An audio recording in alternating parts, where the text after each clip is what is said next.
जय श्रीराम. आज श्रीरामचरितमानस भाग 187.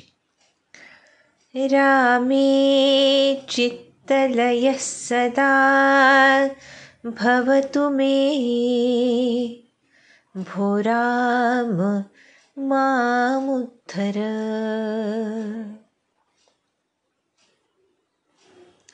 चित्तलय होण्यासाठी ज्याचा चित्तलय व्हायचा त्या मीचा अस्त व्हावा लागतो. म्हणजे जो खरा मी तो अखंड चित्तलय स्थितीमध्येच आहे, तो तोच आहे याची अनुभूती सद्गुरु कृपेने येते. त्यामुळे ज्या ज्या गोष्टी ह्या खोट्या मीला वाढवतात त्या कमी करणं याला साधना म्हणतात संत. साधनेनं चित्तलय होतो असं नसतं, साधनेनं भगवत प्राप्ती होते असं नसतं. साधना ही त्या चित्तामध्ये साठलेल्या मळाला आणि विक्षेपाला नाहीसं करण्याचं, चित्त शुद्ध करण्याचं कार्य करते. त्यामुळे या स्थितीप्रत पोहोचण्यासाठी आम्हाला ज्या ज्या साधक बाधक गोष्टी सद्गुरू सांगतात त्यांचं पालन यथायोग्यपणे करणं याला साधना असं म्हणतात. यामध्ये सर्वात महत्त्वाचा मुद्दा जो मी कमी करायला मदत करतो तो म्हणजे स्वार्थबुद्धीचा नाश. खरं बघू जाता जीवाचा प्रत्येक विचार हाच त्या मूलभूत अहंकाराचं प्रकटीकरण असतं.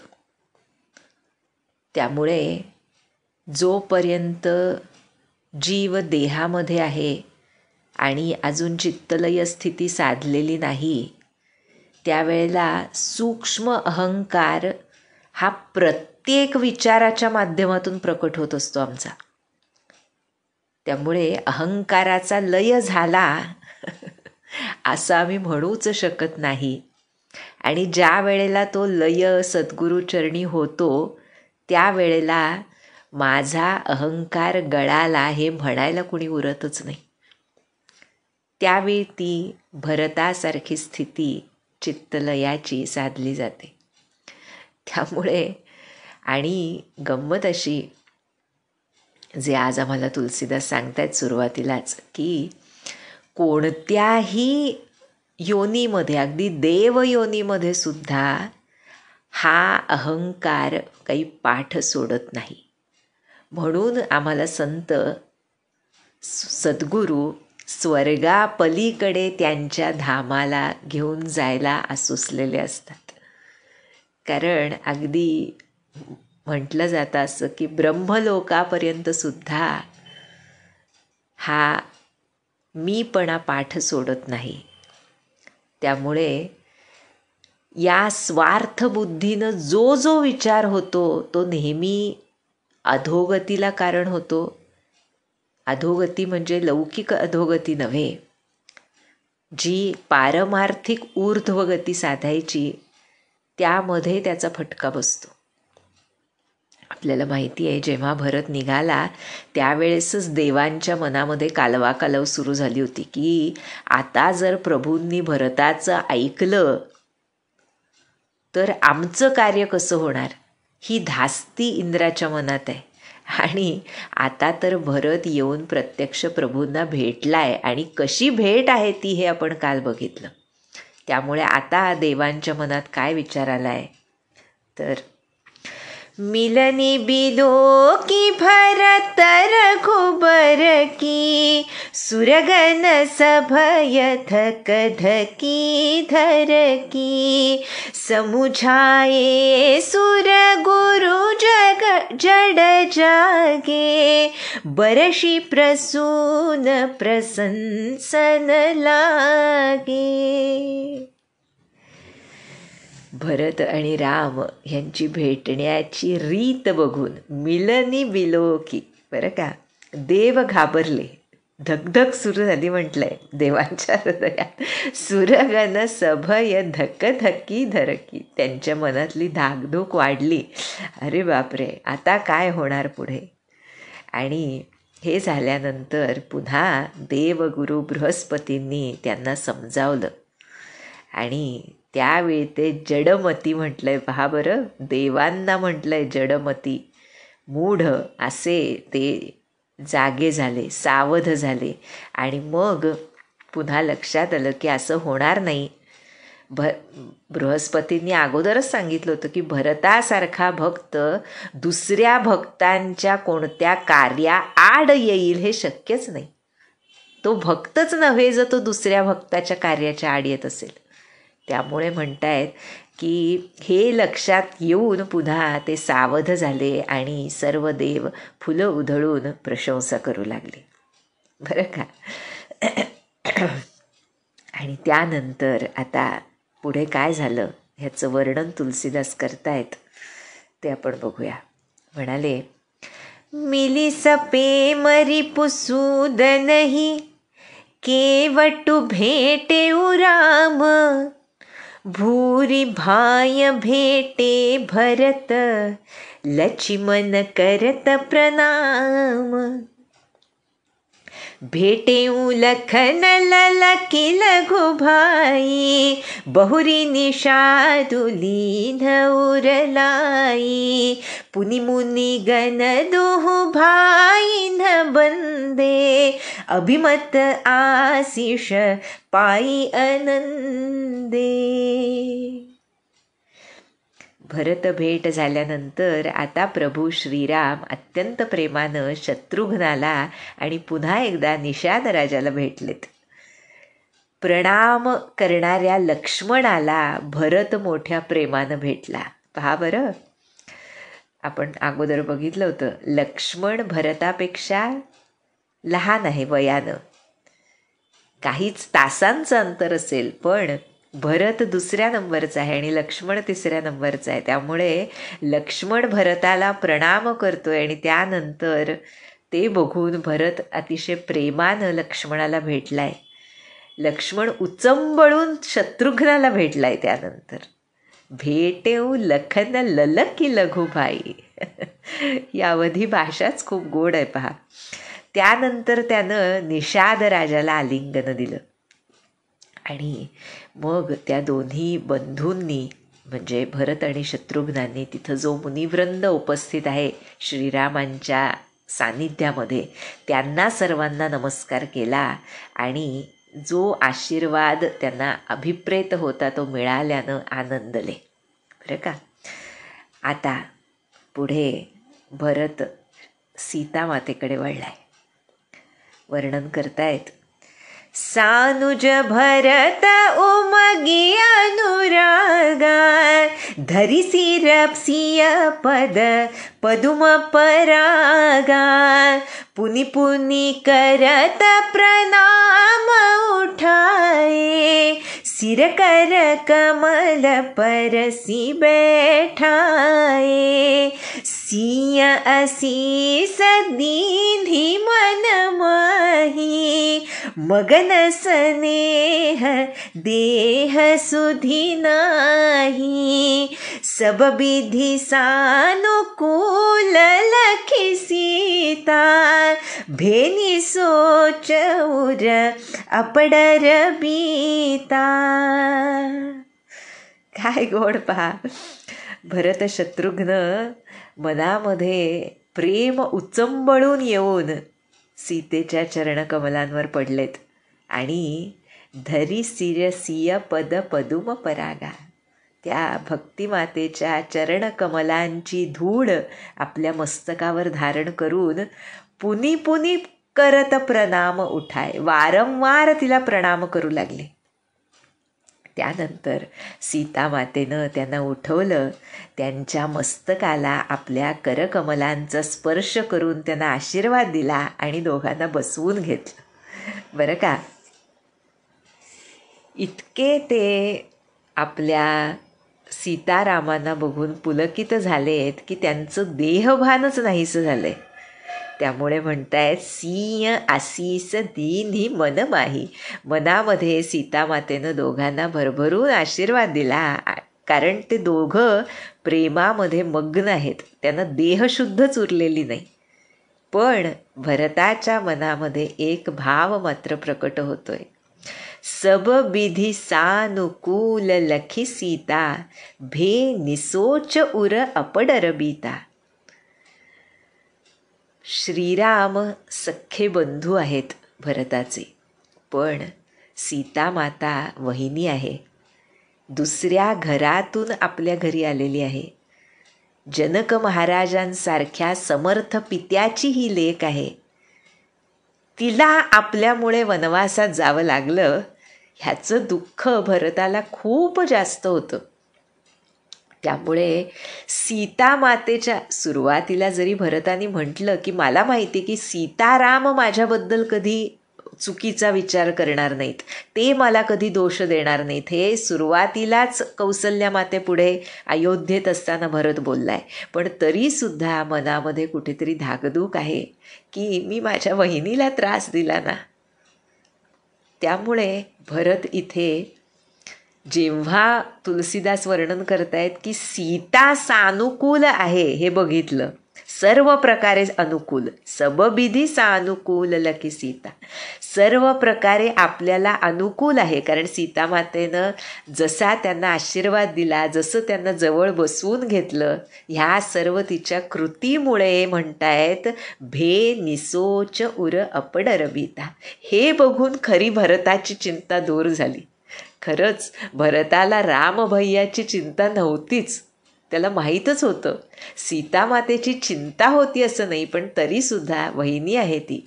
त्यामुळे कसं आम्ही असलं पाहिजे बघा या खऱ्या आयुष्यामध्ये. आत्ताच्या आयुष्य जे आम्ही जगतोय त्यामध्ये आम्ही कसं असलं पाहिजे, कुणाला आम्ही महत्त्व कसं देऊन कसं वागलं पाहिजे, हे आम्हाला शिकवण्यासाठी हे तुलसीदासांनी लिहिलं आहे. ह्याच्यामध्ये फक्त रामायण सांगायचा हा उद्देश नाही त्यांचा.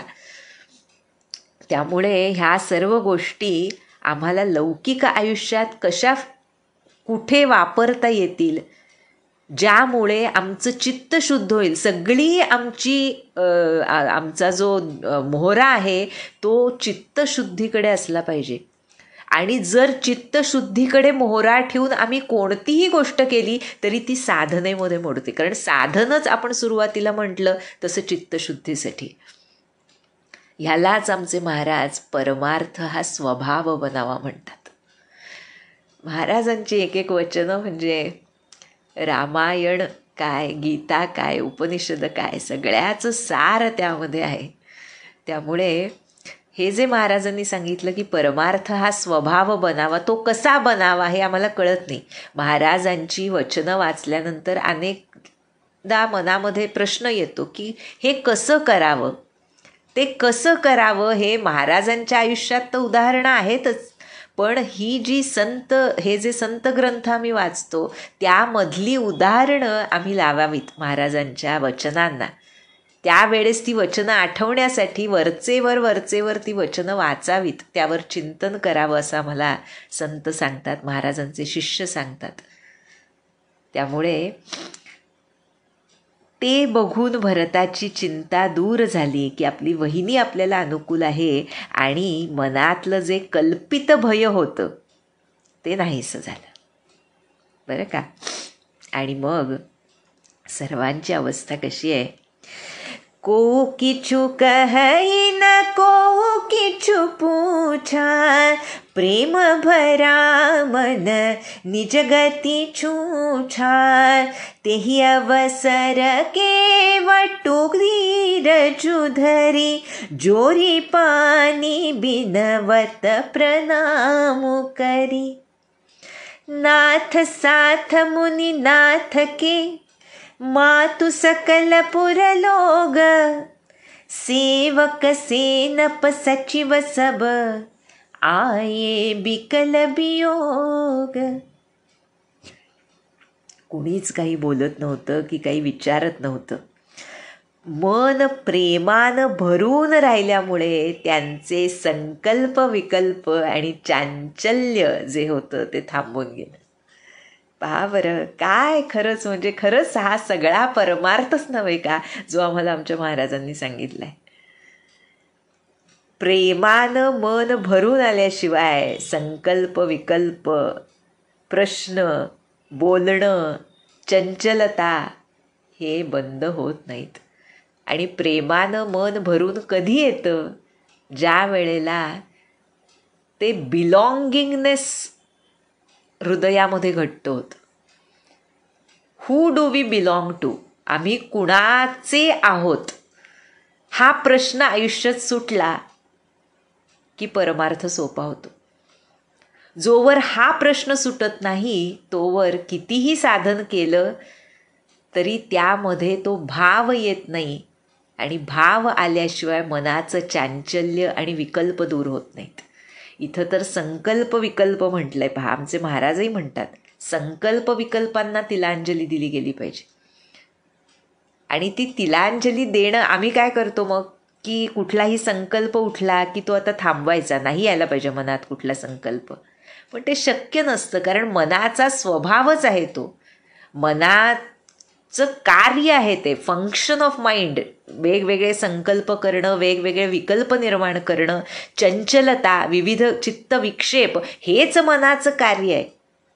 त्यामुळे जोवर ते मन अशा ठिकाणी स्थिर होऊन इथं जसं प्रेमानं भरून उरलंय तसं होत नाही तोवर आम्ही आमच्या प्रयत्नांनी संकल्प विकल्प थांबवू म्हणणं शक्य होत नाही. आणि इथंच शरणागतीचं बीज आहे की मला शरण करून घ्या, मला तुमचं करून घ्या.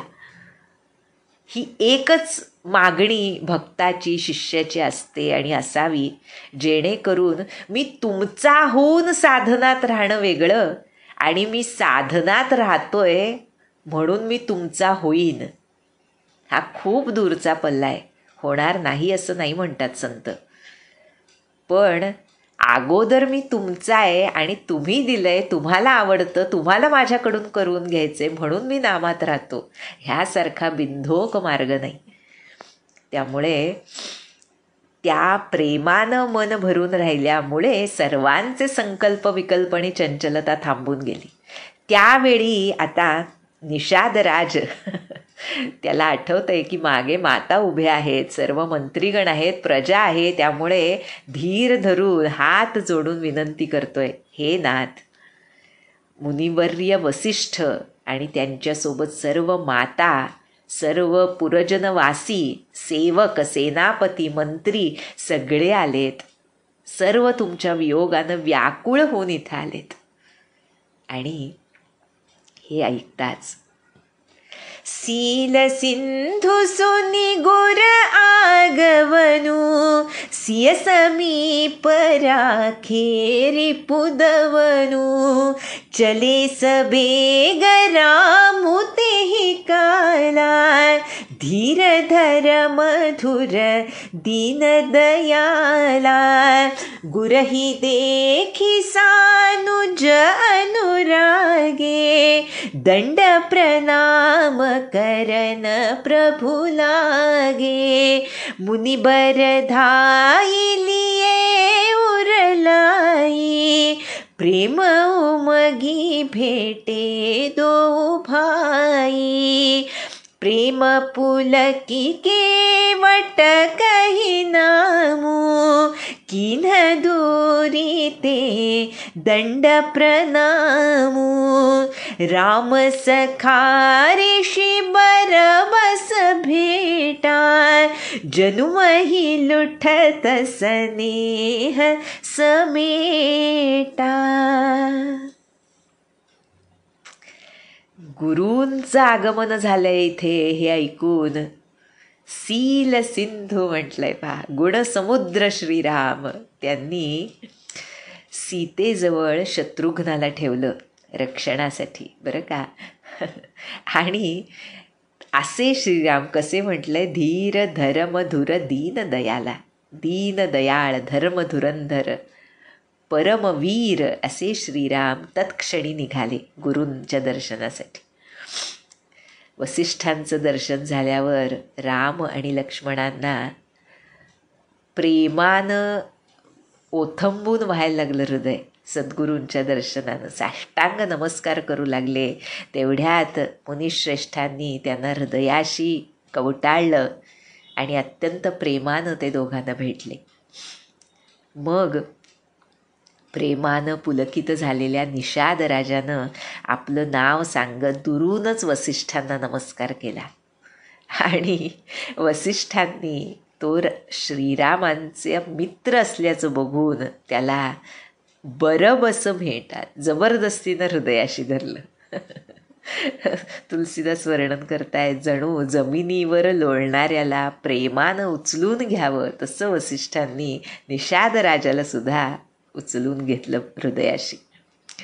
आणि हे बघताच सर्व देव आकाशातून स्तुती करून फुलं उधळू लागले आणि म्हणू लागले की रघुपती भगती सुमंगल मोला. हे सर्व कशाचं परिणाम आहे? हे जे सगळा हा प्रेमाचा समुद्र तिथे दिसतोय तो कशाचं प्रतीक आहे? तर रघुनाथांची भक्ती या सुंदर मांगल्याचं मूळ जे आहे त्याचं प्रतीक हे सर्व लोकांचं प्रेम आहे. त्यामुळे म्हणतायत की खरं बघायला गेलं देव म्हणतात की या गुहसारखा त्या निषाद राजासारखा कनिष्ठ कुणी नाही खरं लौकिकदृष्ट्या विचार केला तर, आणि वसिष्ठांसारखा श्रेष्ठ कोणी नाही. पण जेही लखी लखन होते अधिक मिले मुदित मुनिरावो, सो सीतापति भजन को प्रगट प्रताप प्रभाव. गुहासारखा कनिष्ठ कोणी नाही, वसिष्ठांसारखा वरिष्ठ कोणी नाही, तरीसुद्धा निषादाला बघून मुनिराज वसिष्ठ लक्ष्मणाहून अधिक प्रेमानं आनंदानं त्याला भेटले. आणि हा कशाचा प्रभाव आहे सांगतायत, सो सीतापती भजन को प्रगट प्रताप प्रभाव. हा सर्व सीतापती श्रीरामांच्या भजनाचा प्रताप आणि प्रभाव आहे. म्हणजेच प्रभूंचं होऊन भजन केल्याचा काय परिणाम होतो तर कितीही कनिष्ठ किंवा कितीही पापी पतित जीव असेल तरीसुद्धा तो गुरूंनी हृदयाशी धरण्या इतका पात्र बनू शकतो. पुढे श्रीराम म्हणतातच ना की कुठल्याही स्तरावरून मी कुठल्याही स्तरापर्यंत त्याला उचलू शकतो. क्षिप्रम भवती धर्मात्मा सांगितलं भगवंतांनी गीतेमध्ये सुद्धा. त्यामुळे धर्मात्मा होणं हे त्या श्रीरामांचं होऊन त्यांच्या भजनात राहण्यानं साधतं, हे इथं तुलसीदास सांगतायत आम्हाला. आणि त्यानंतर श्रीराम कुणाकुणाला भेटले तर आरत लोग राम सबु जाना, करुणा कर सुजान भगवाना, जो जेहि भाय रहा भिलाषी, तेहि तेहि कई तसी तसी रुख राखी, सानुज मिली पल महु सब काहू, कीन्ह दूरी दुख दारुण दाहू, यह बड़ी बात राम कही नाही, जिमि घट कोटिये कर बिछाही, मिली केवट ही उमगी अनुरागा, पुरजन सकल सराहि भागा, देखी राम दुखित महतारी, जनु सुबेली अवली हिम मारी. काय पहा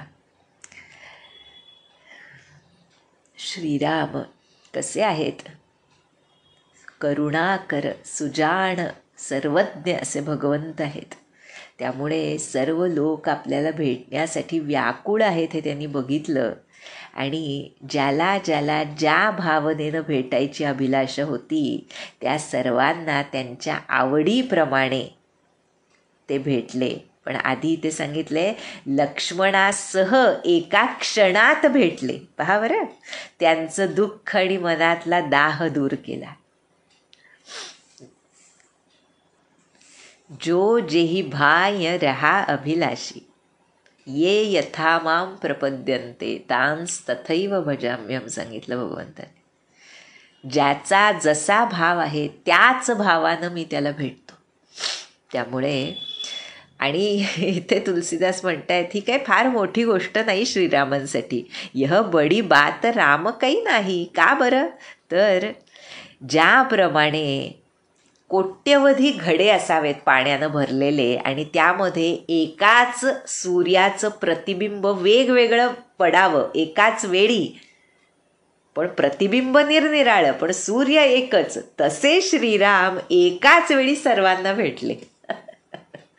पहा बरं, ह्याला महारास म्हणतात. आमच्या इतक्या विपरीत कल्पना असतात महारास म्हणजे काय ह्याच्याबद्दल. त्याची उत्तरं आम्हाला असे संत काही काही छोट्या छोट्या जागांमधून देत असतात. ते ज्याला पकडता आलं त्याला खऱ्या अर्थानं तो जीव शिवाचं ते मिलन जे असतं त्याचा खरा अर्थ उमगतो. निदान इंटलेक्च्युअली तो अर्थ खरा उमगणं ही अनुभूती असते. ती केवळ आणि केवळ गुरुकृपेनं येते. पण ती येण्या अगोदर आमच्या विपरीत भावना तरी नाहीशा झाल्या पाहिजेत. आणि त्या नाहीशा होण्यासाठी या संत ग्रंथांचं सहाय्य आपण घ्यावं असं संत सांगतात. त्यामुळे म्हणतायत ज्याप्रमाणे घड्यांमध्ये एकच सूर्य वेगवेगळं प्रतिबिंब दिसतं तसे श्रीराम एकाच वेळी सर्व पुरजनांना, सर्व मातांना आणि सर्व गुरुजनांना, मुनिवृंदांना भेटले.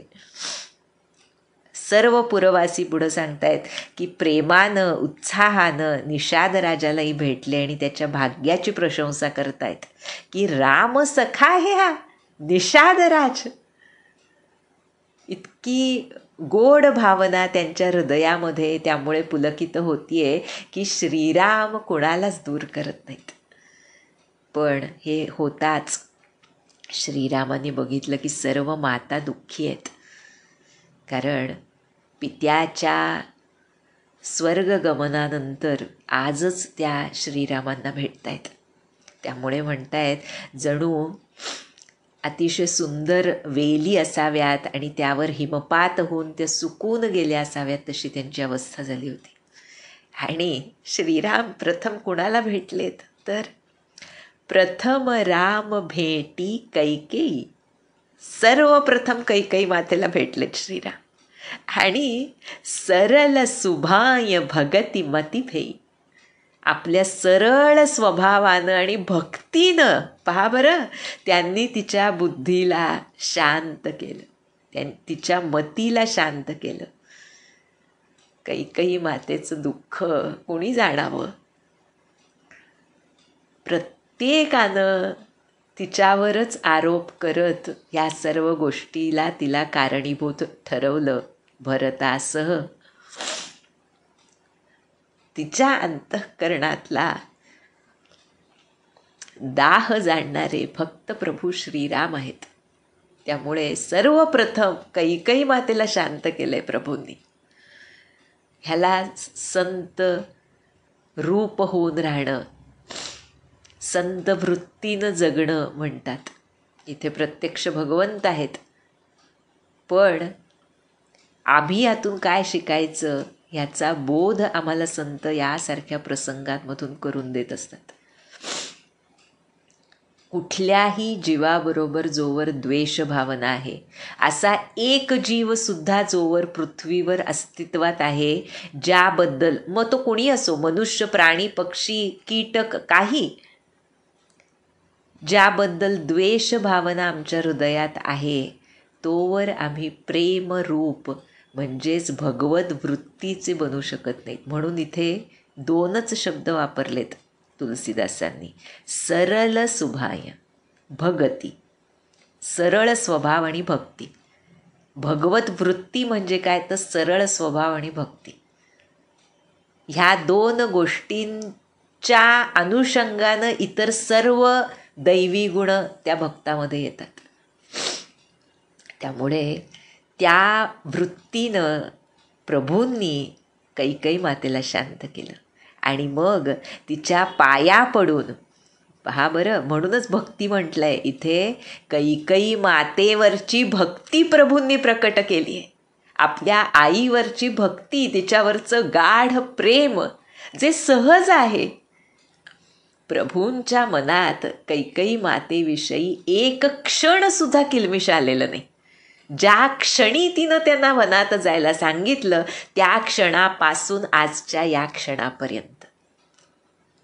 त्यामुळे त्यांची ती भक्ती, त्यांचं ते प्रेम दाखवण्यासाठी नाही, ते सहज हृदयातलं प्रेम सहज रीतीनं प्रकट झालंय. आणि मग तिच्या पाया पडून काल कर्म विधी सिरधरी खोरी, सर्व काळ कर्म आणि विधात्याच्या करणीमुळे झालेलं आहे असं म्हणून श्रीरामांनी तिचं सांत्वन केलं.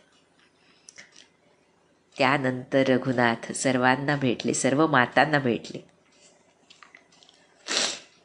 भेटी रघुबर मातु सब, करी प्रबोधु परितोषु, अंब ईस आधीन जगु, काहून देय दोषु. रघुनाथ सर्व मातांना भेटून समजावत आहेत की आई, जग हे ईश्वराच्या अधीन आहे. बरं का, म्हणून कुणालाही दोष देऊ नये. इथे मनुष्य रूपामध्ये मानवी अवतारात आहेत प्रभू, त्यामुळे नारायणाच्या अधीन करून मोकळे झालेत. आणि त्यानंतर गुरतीय पद बंदे दुहु भाई, सहित विप्रतीय जे संग आई, गंग गौरी सब समसन मानी, देही असी समुदित मृदुबानी. सोबत ज्या विप्रस्त्रिया आणि गुरुपत्नी अरुंधती माता आल्या होत्या त्यांना श्रीराम आणि लक्ष्मणानं वंदन केलं आणि गंग गौरी सम सबसन्मानी, सर्वजण गंगा माता आणि गौरी मातेसारख्या आहेत असं समजून त्यांचा सन्मान केला. सर्वजण अतिशय आनंदानं आणि कोमलवाणीनं राम लक्ष्मणांना आशीर्वाद देत आहेत. आणि मग दोघांनी काय केलं तर,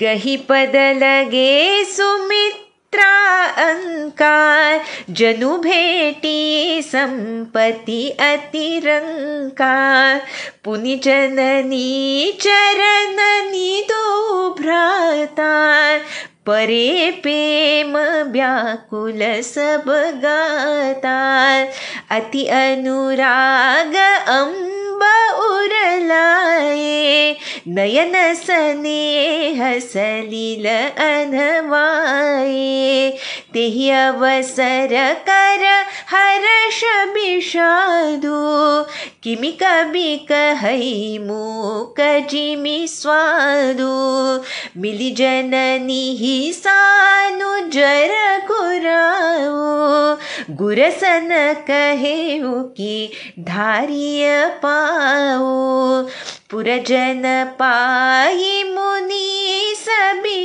नियोगो, जलथल तकी तकी उतरे लोगो, महिसुर मंत्री मातु गुर, गने लोग लिए साथ, पावन आश्रम गवनु किय, भरत लखन रघुनाथ.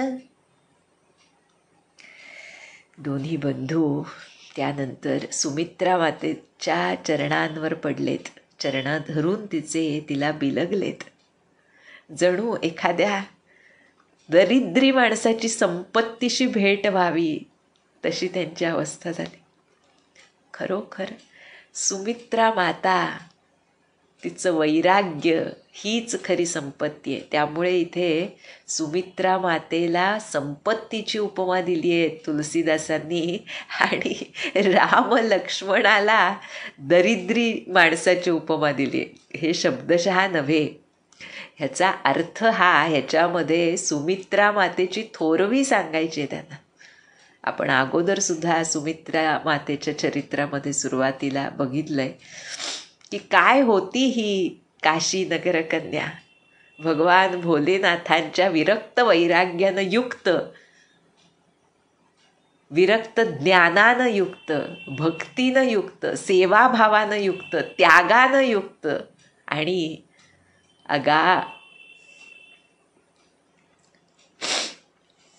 गाढ अशा प्रेमानं युक्त अशी ही माता संपत्तीचं प्रतीक आहे. पहा,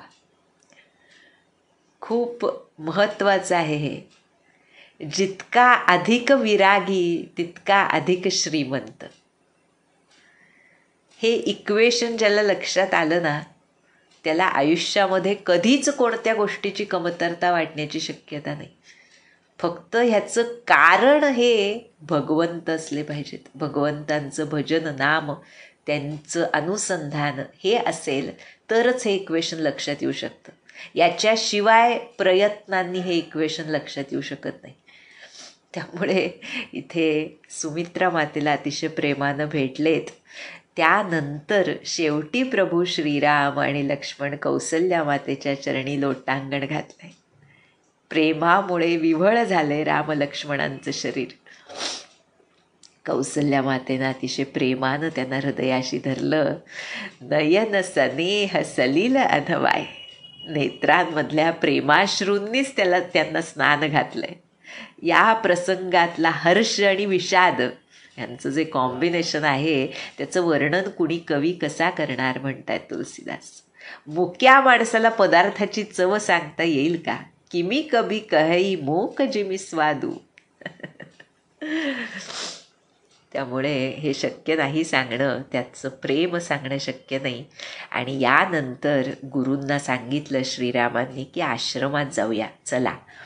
त्यावेळेला वसिष्ठांच्या आज्ञेनं सर्व अयोध्यावासी तिथं निवाऱ्याची पाण्याची सोय बघून उतरले. आणि मग विप्रवर, मंत्री, माता, गुरु अशा निवडक लोकांना घेऊन भरत, लक्ष्मण आणि श्रीराम हे पवित्र त्या आश्रमाकडे, चित्रकूटावरच्या पर्णकुटीकडे निघालेत. इथे आल्यानंतर आता प्रथम सीता माता सर्वांच्या पाया पडते. त्याचं अतिशय सुंदर वर्णन तुलसीदास करतील.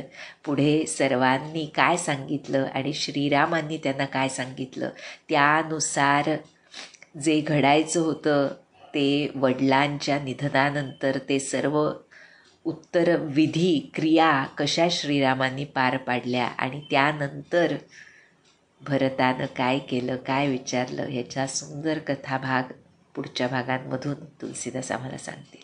जानकी जीवनस्मरण. जय जय राम.